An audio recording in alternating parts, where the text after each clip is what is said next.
Good evening. Welcome to the KRUX podcast. Ydi and I are recording in the evening because that is when load shedding and family allows us the time, but we are very grateful to be here. We do the KRUX podcast. KRUX is a Christian community. We meet in Stellenbosch. We have events that we call the KRUX Thursdays, where we have presenters that present on any idea or thought or dream or ambition that they have, and we can discuss it. But unfortunately, not all of our KRUX members are geographically located in the same place. And then to make up for the distance for members who couldn't attend the talk in person, we usually do an interview after the talk to just thank the speaker and further explore their ideas, just enrich ourselves a little bit more with the wealth of knowledge that the speaker brought. So Ydi, almost a month ago, did a presentation for us. And this is the first time that I've actually been able to sit down with her for the talk.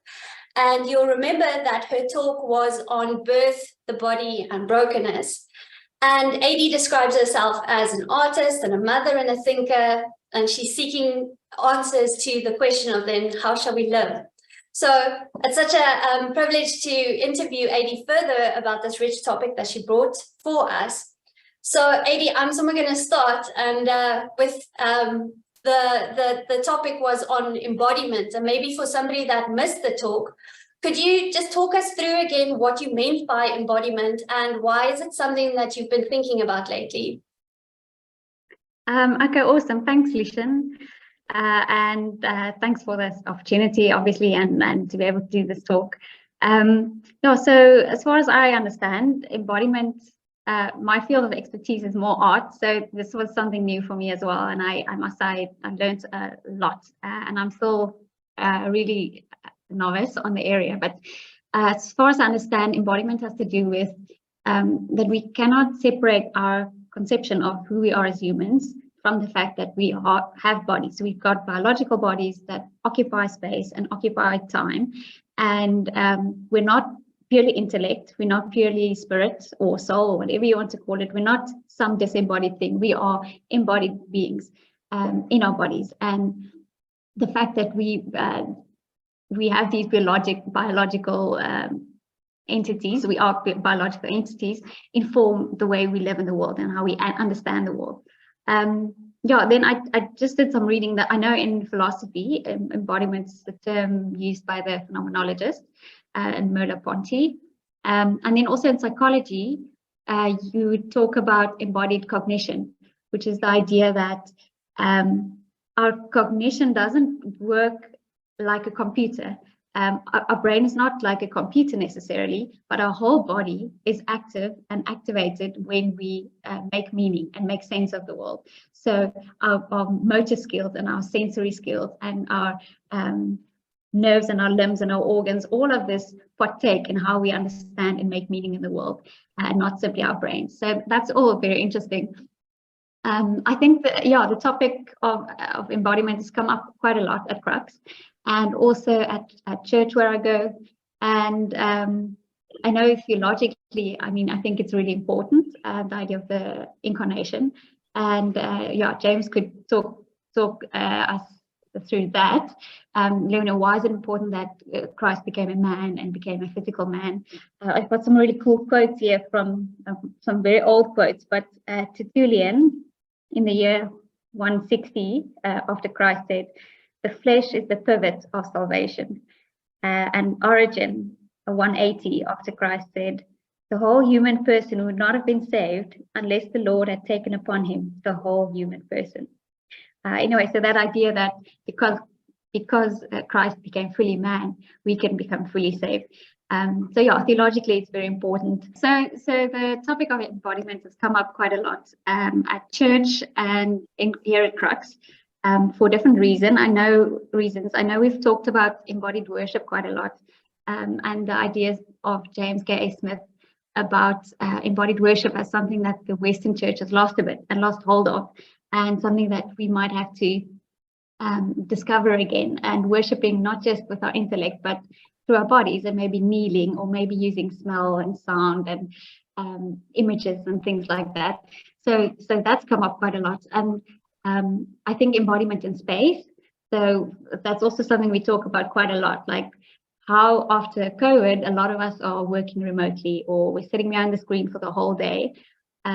What does that mean for us as physical beings that actually want to partake in a physical world and not just have a virtual existence? So I think that's really important. Yeah, and then embodiment and art. I think that really comes back to where I'm coming from, and that is that the fact that I'm a maker, I make things, I make physical things, and I really see myself as a craft person first, and the conceptual part I think is almost later. But you know, we always ask ourselves at the arts gathering and at KRUX and these things like why is it important that we make physical things and that we are craft people?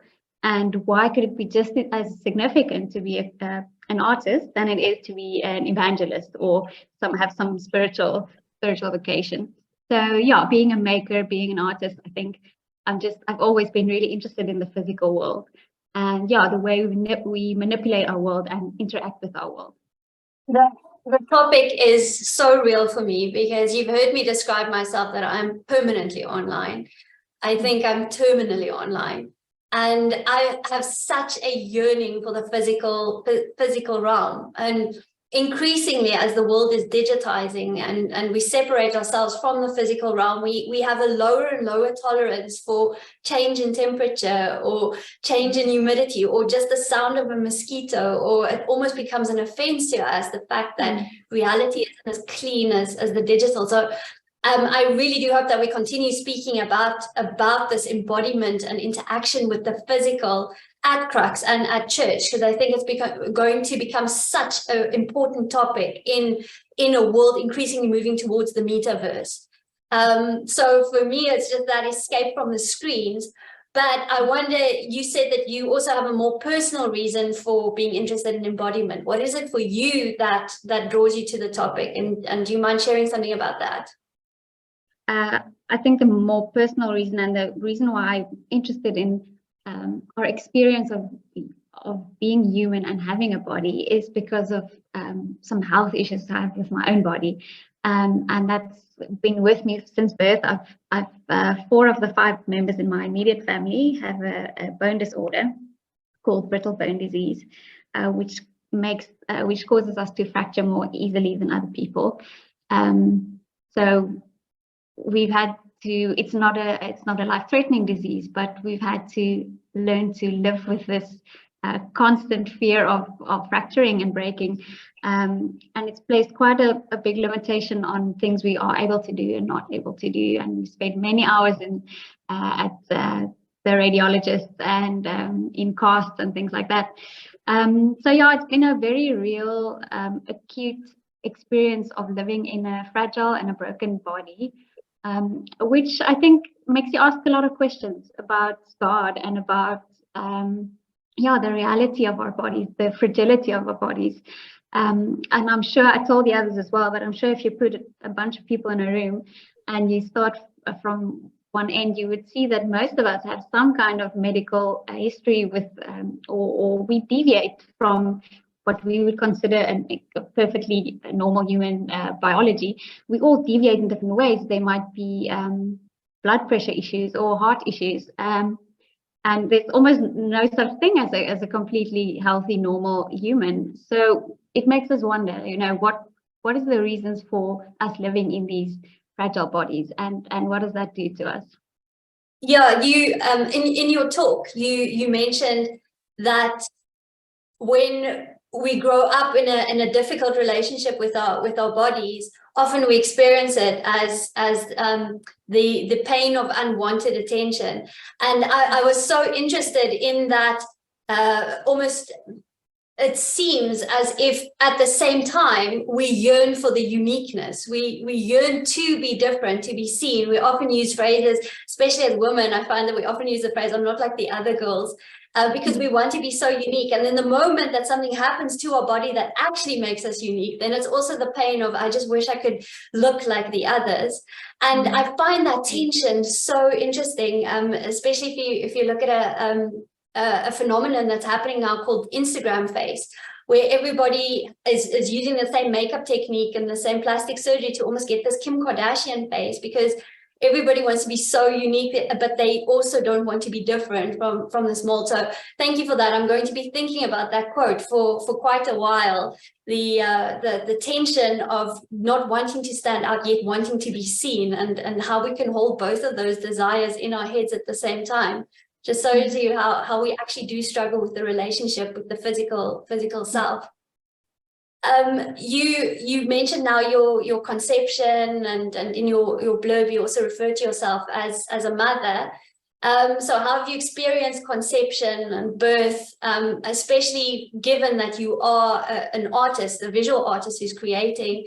What is your point of view of the whole process of conception and birth? It's been completely mind-blowing. I'm going to be honest.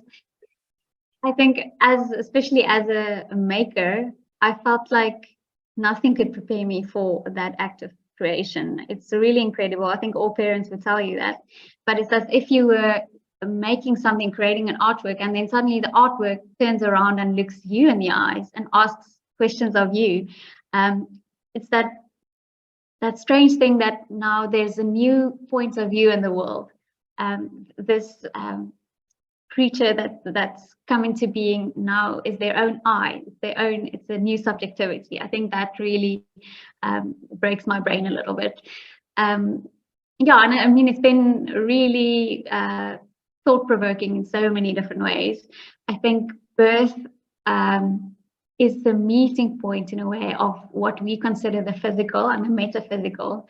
It's really this massive moment in a human being's life where on the one hand it's got extremely big existential and ethical dimensions. So I told them as well that we had to have conversations with doctors, and they would ask us, if the child was going to be disabled, or if the child had your condition but in a worse form, would you then terminate your pregnancy? And that's a very frightening decision to be able to make, because suddenly you've got life and death in your hands. It's a very unique moment, I think, in human life where we have the capacity to make those kinds of decisions. And I mean, bringing a person into the world is a very big thing and a very big responsibility.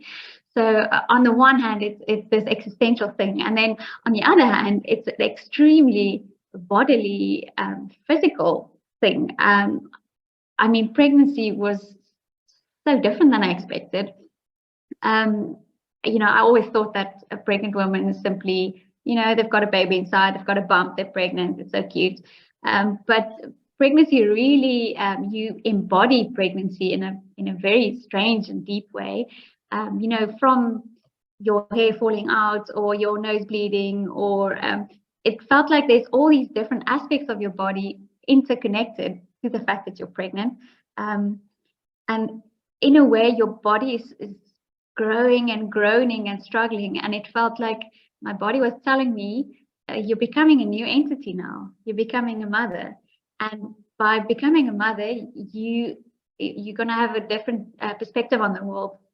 I remember reading somewhere that when you have a child, it's like you're breathing through someone else's lungs. It's so beautiful because it describes that really deep connection you have with your child. I think that really surprised me. I couldn't have been prepared for how strong the bond would be between the parent and the child, and the concern you have for them and the love you have for them. I think that really, gave me a new perspective on God as well, because, he calls us his children. There's almost not a more intimate bond. And I think, the concern that a parent has for a child, that's really something special. So pregnancy, very bodily, birth, obviously gory. I'm very squeamish. I can't handle needles and anything like that. So I was completely trying to avoid everything. But it's a very gory process and very, very physical. And then even the next few weeks and the next few months, I remember telling August, I think after 3 months, it felt like I've been on a boot camp every day for 3 months without sleeping, because it takes an enormous toll on your body. having to take care of this child and nurture this child, pick them up and put them down and feed them and nurture them and feed them. So yeah, that was also quite an interesting experience for me, is having to kind of lay aside my intellectual activity for a little bit and then realize just I'm in this moment in the season of being very embodied, being very physical. I like that so much what you say, this artwork that looks back at you, that is conscious and perceives you. It's something that came out of you is now perceiving you. And I've heard my mother say that it's that lifelong revelation that at first you're just in awe of, but that's my husband's nose and that's my granddad's ears, and you see all of the physical importation. Then you think, okay, now I'm used to it. And then it never ends, because then the child walks and you think, oh, she runs just like I used to run, or the way she holds a knife and fork, or the way she scratches her nose just so, or the way she speaks. And then you realize that creation never stops when they start imitating patterns, or they start imitating things you used to say. So my mom says there's still some things that she sees and she's still still seeing the creation stare back at her. So it's a lifelong adventure. I think but that's a beautiful way of putting that. The artwork looks back at you. You talked us through a book that you'd recently finished reading, the book by Rob Moll, What Your Body Knows About God. Please tell us about the book again for anybody that missed it. What's something that you will remember most? What's your big takeaway from the book? This is the book. It's called What Your Body Knows About God by Rob Moll. How we are designed to connect, serve, and thrive. And I think it was published in 2008. So it might actually be a bit outdated already, but basically it's a journalistic view of a lot of scientific research, which I think is very handy, because hard reading that most of us can't really do. But it takes together all these scientific sources about, and especially things like religious studies and biology, or studies that focus on worship and biology, or your body and prayer, for instance. So very interesting findings. I would say I read it a while ago, a few years ago, and then I read it again now, and I think it was more useful now the second time. I think my biggest takeaway would be just how relational humans are. It was such a confirmation for me of, if we think of Christianity as a relational faith and the Trinity, and the idea that God is our Father and we are His children, and how we exist in relation to others, I felt like the book and the research really underlies that, because it shows how we are wired for connection. Really, we as human beings are these completely social animals. We crave connection with other humans, and our bodies are also designed to mimic others and to interact with others. I know this is one example where they say when two friends are in a deep conversation, they actually start mimicking each other's breathing patterns. And even if a third person looks in on the conversation, they would also start breathing in the same way.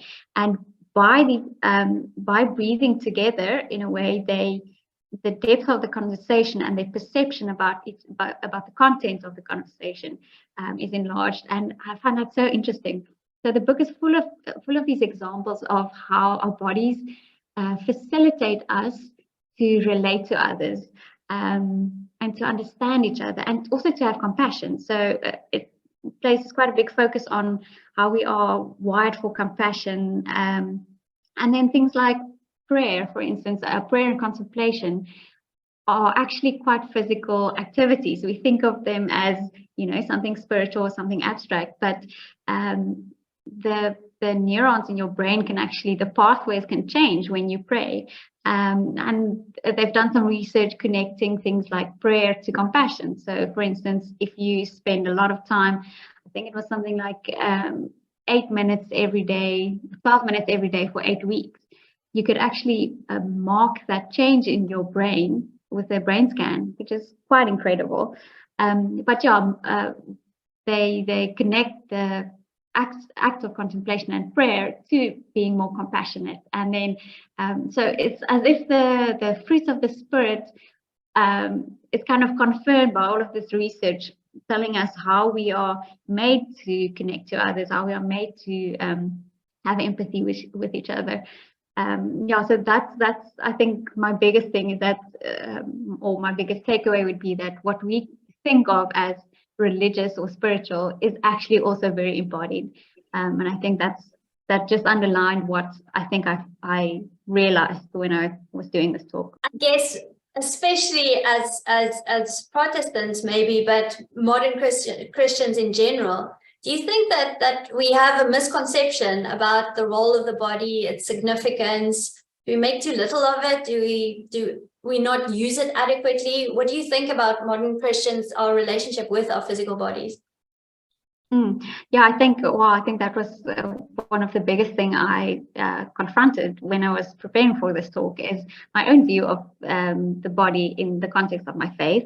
I think like most 21st Christians, Protestants, like you said, we have a certain view, or a typical view of the body would be that we have a soul, which is our inner part, is our rational part, and our will and our mind. And then you've got a body, which is your muscles and your bones and your hair and your skin and all of that. And your body doesn't really have a will of its own, but your mind or your soul is the rational part of you. And I think most people would also say that their soul is the real them. That's the real me, the inside part. So we definitely make a separation between the two, and we have a hierarchy between the two. We would I also understood that, you know, God cares more about my spirit than about my body, or what I wear, or what I eat, or what I do physically. That's not so important, because you know, as long as your spirit goes up to heaven when you die. I think that's a very typical worldview. So that's, yeah, one of the first things I had to confront. There's a very good talk on the Libri Library by Jim Paul. It's called When the Person Becomes a Soul. So what happens if you reduce a person to merely a soul without a body? And he's got amazing references from scripture and and philosophy, and talks quite in depth about that. So I'm not going to give all the examples, but basically, as far as I could gather, and also I borrowed this book from Safar's Religion and the Body, which is very amazing.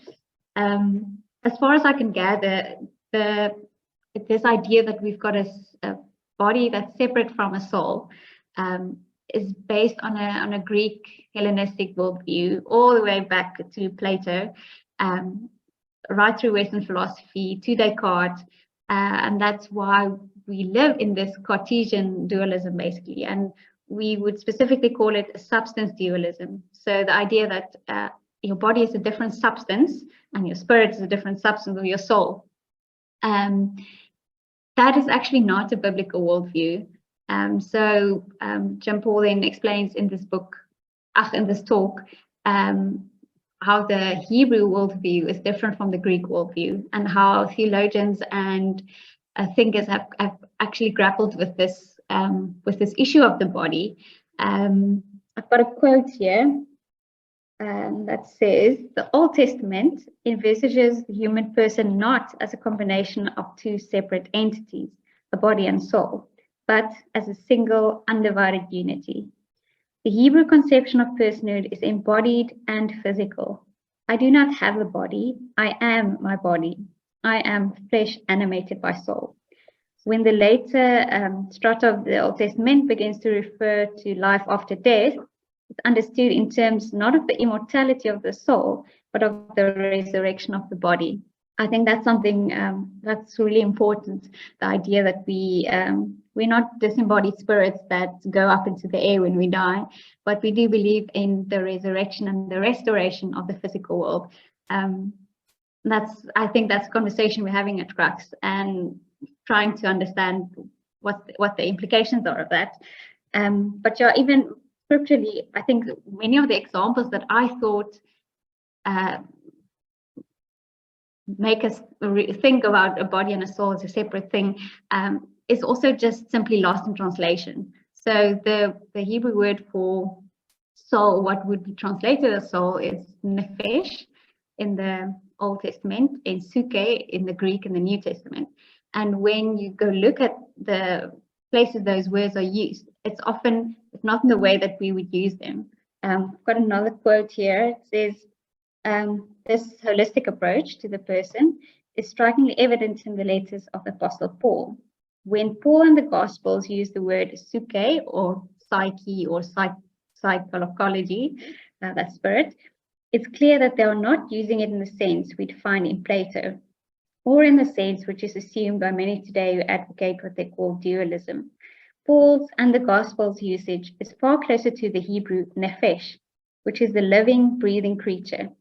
God breathed into human nostrils his own breath of life, and a human became a living creature.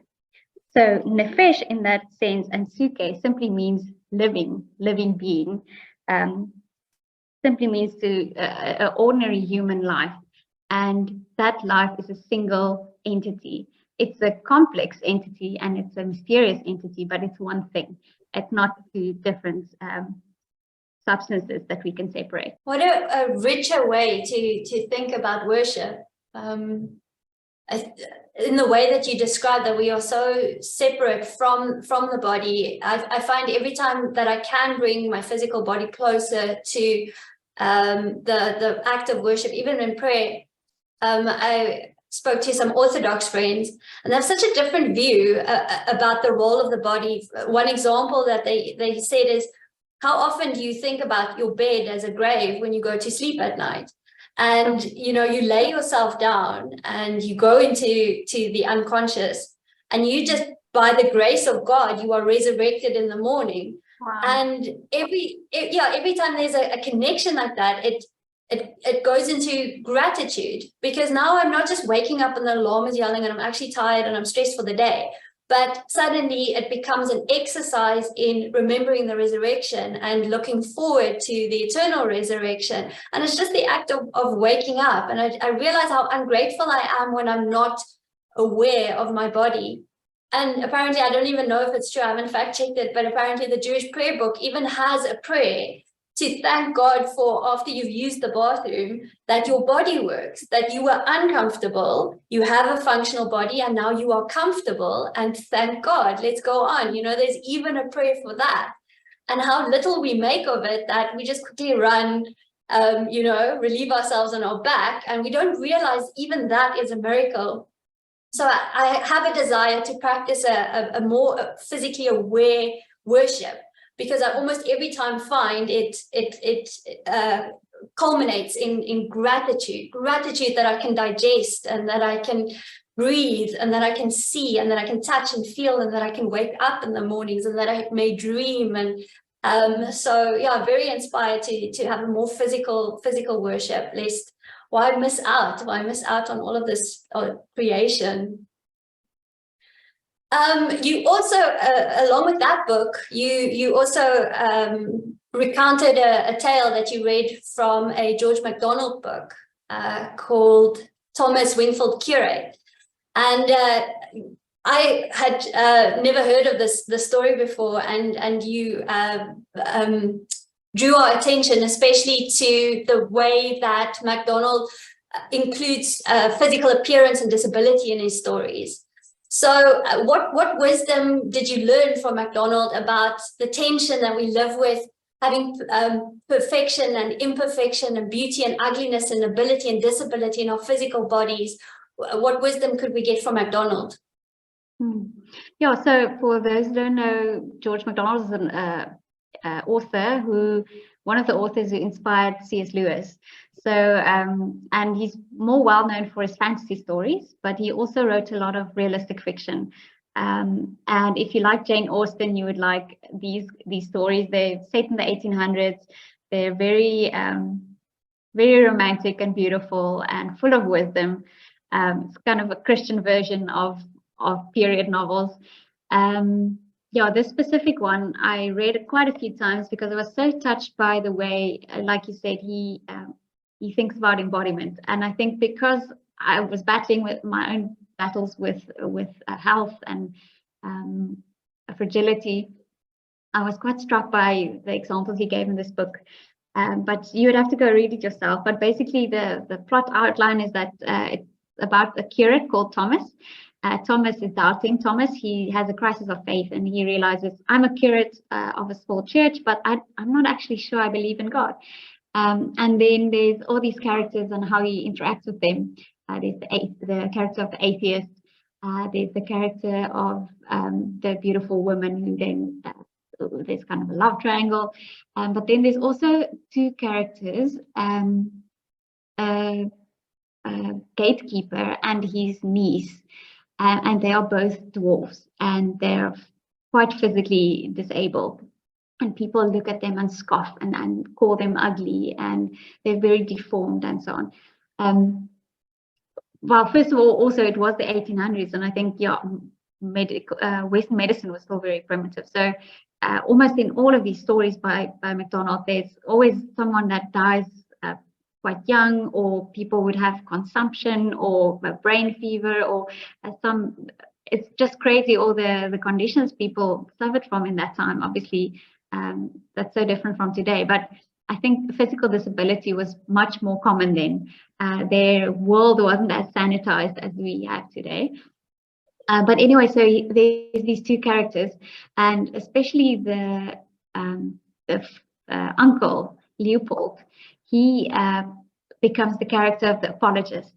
And so fascinating. So Leopold and Thomas then have these conversations in his little living room about God and the existence of God. And it's really, really, there's a lot of wisdom to be gleaned from that. I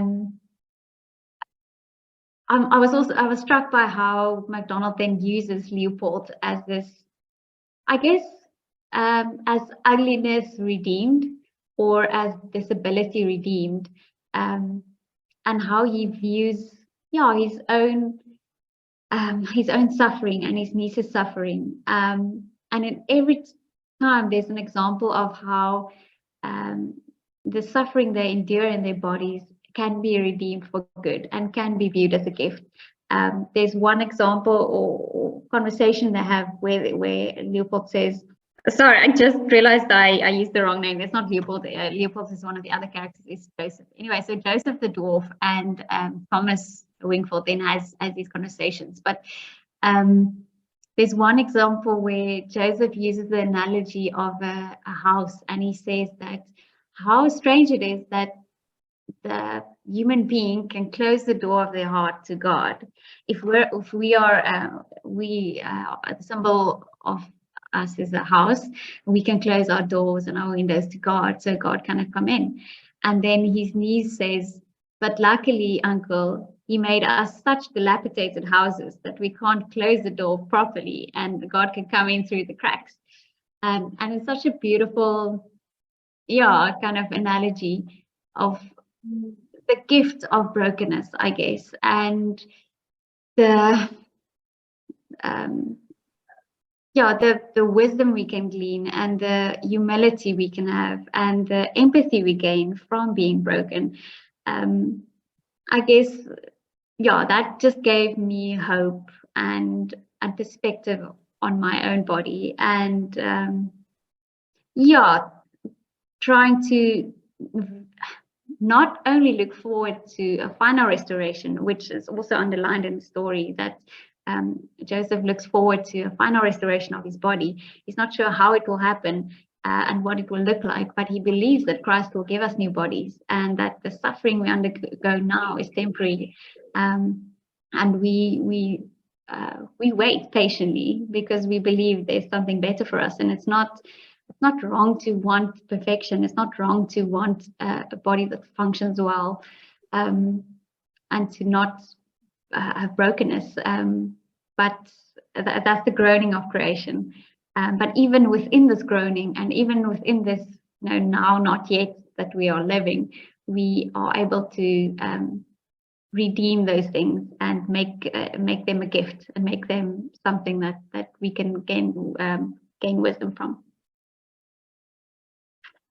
Here you and I are sitting and we're trying to make sense of embodiment, while what we mostly are seeing, especially in our generation, is actually a move towards, if you didn't exist, you wouldn't even have to worry about these existential questions. So there's really a worrying trend in the popularity of antinatalism, and how people are starting to convince themselves that maybe it's at best selfish to have a baby and at worst downright immoral in this climate, in this economy, to bring life into the world.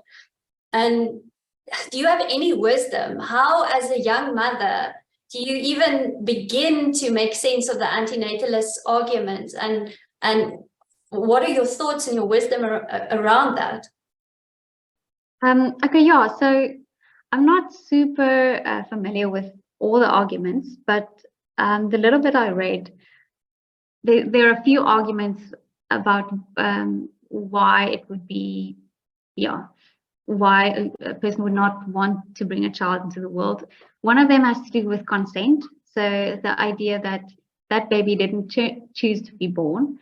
You as an adult or two adults make a decision on behalf of someone else that maybe didn't want to exist.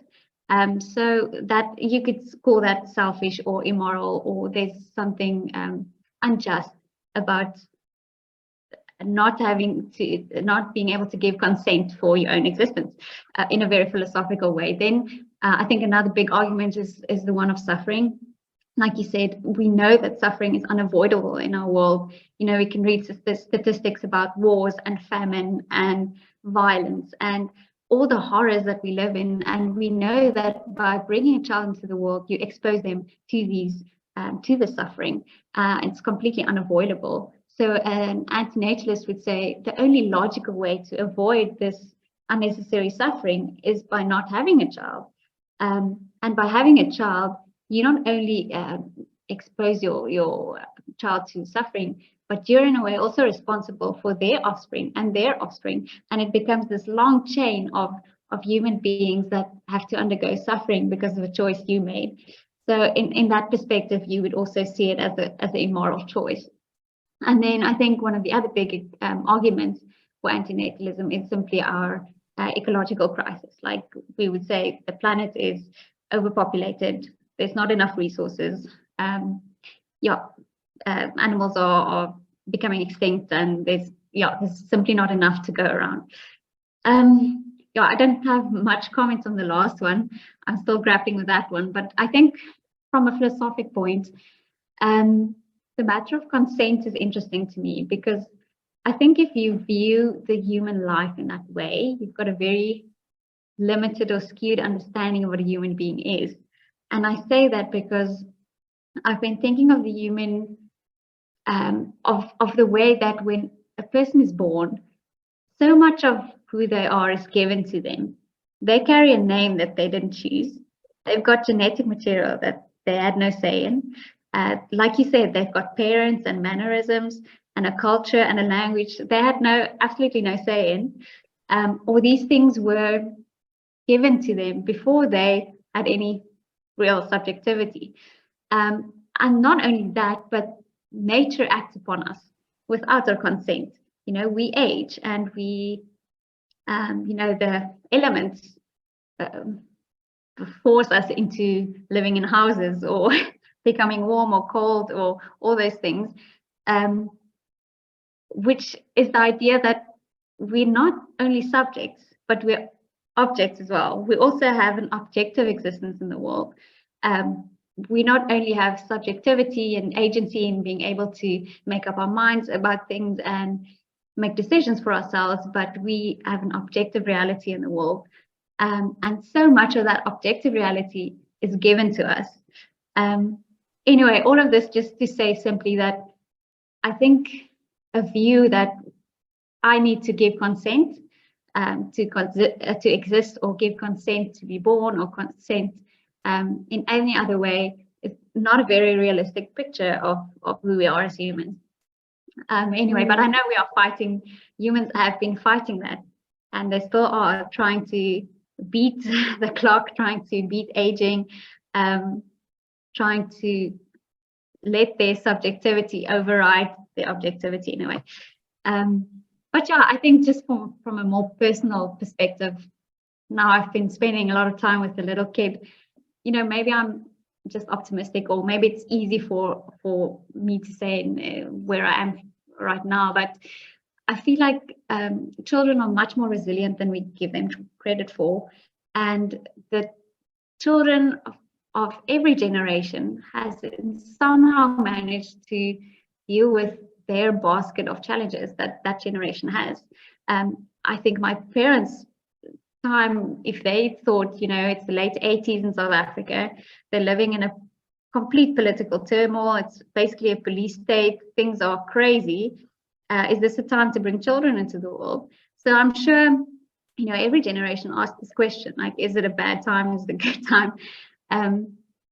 But my sense is that humans aren't only part of the problems of every generation, but we're also part of the solution of every generation. And if you're a Christian, you believe that, you know, we are God's embodiment on earth. We are called to work restoration, reconciliation, reparation on this earth. And for us to be born and to be part of the solution, I think is, yeah, that's a faith conviction I have. I think lastly, just on antinatalism, I think the movement or the argument suggests that a child is brought into a very dangerous world, you know, as a fragile, lone individual. And I feel like that's not actually what happens. The mere fact that two consenting adults decided to have a child and would give themselves to that child gives that child more than half of what they actually need to be able to face the suffering in this world.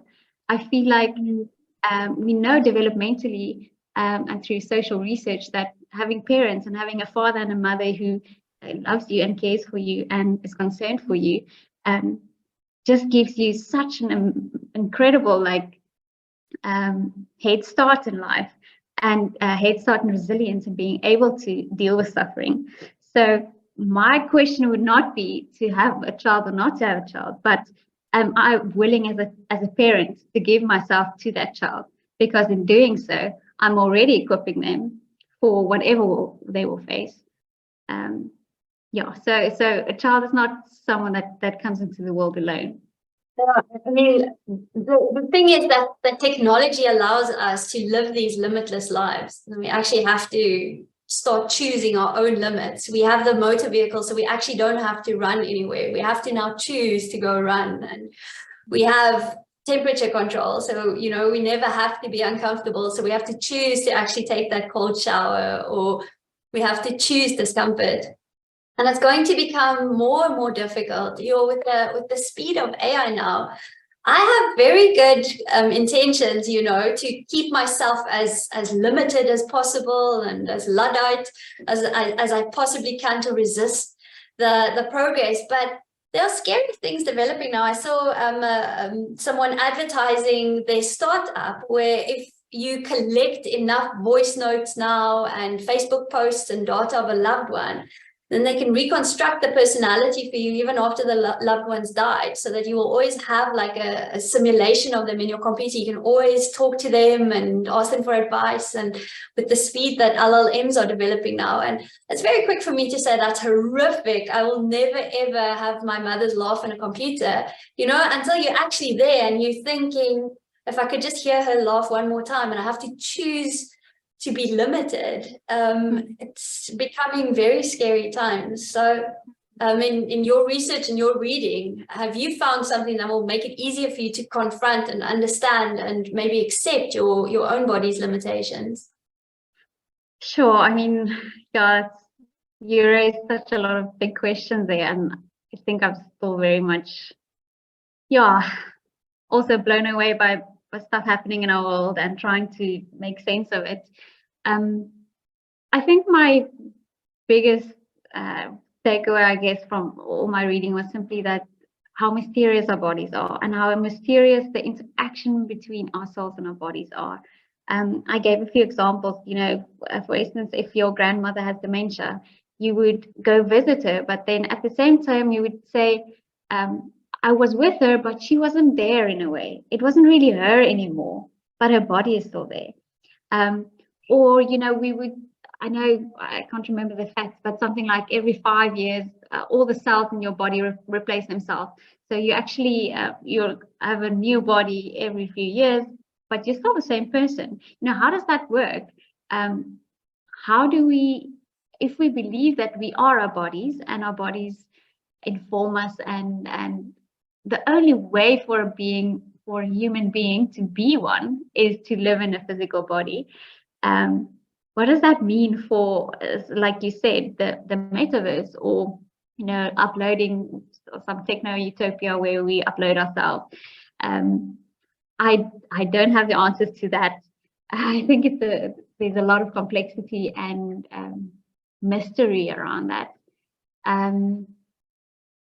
But I do, I think one of the metaphors I found that I quite like is that I think in Mark, Jesus says the kingdom of God is like this: a man sows seeds in the field, and the seed comes up and it becomes a stalk, and then it becomes the fruit, and then or the grain, and then it makes a seed, and he doesn't know how. And the point is that there's this mystery of a single seed and the plant that then comes out of the seed. It bears no resemblance to each other. You wouldn't see those two things together and think it's the same thing. Yet, by some mysterious way, we know that the DNA in the seed is what makes this plant grow and which makes the seeds then multiply, etc. If we think of ourselves in the same way, we all start as a single cell or at conception, and we blossom into these human beings with these bodies and personality and thoughts and memories, and we occupy time and space, and we become these humans.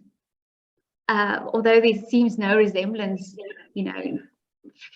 from our origin, I feel like God knows in that same mysterious way we can become new creations. I believe in the new created world. We can become glorified bodies, and maybe that has some resemblance to how we are right now, and maybe it doesn't, but there's the essence of who we are, and the essence of who we will become in our glorified body will be the same. But how that looks, how that works, what the role of technology in that is, I'm not sure. I do think in some way I'm not yet that worried about the virtual world, because I feel like I heard somewhere that, even if me and you are meeting online, we're still embodied.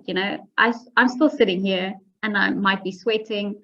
I need to have a glass of water. I need to go to the loo. I need to eat. So even if we're meeting online, we still have two bodies functioning.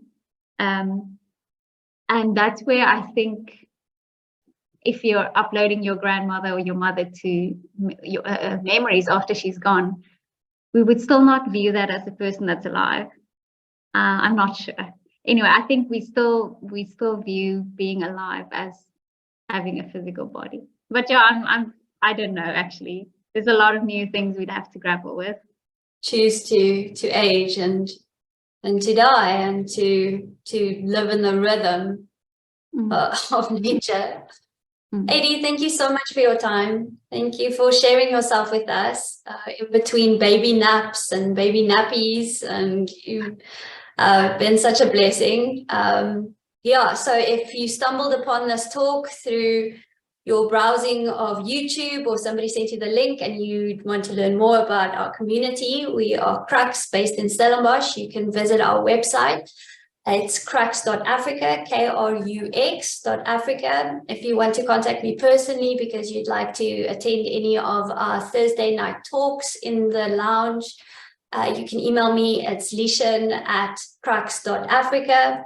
Check my emails, and I will then send you some details to join us, to meet the rest of the community. There's so many interesting minds and thoughts and conversations that are happening there. And yeah, Ydi, good luck with the raising of your progeny and with being embodied and with your art. And I will see you in the lounge, Aids. Thanks, Lucian.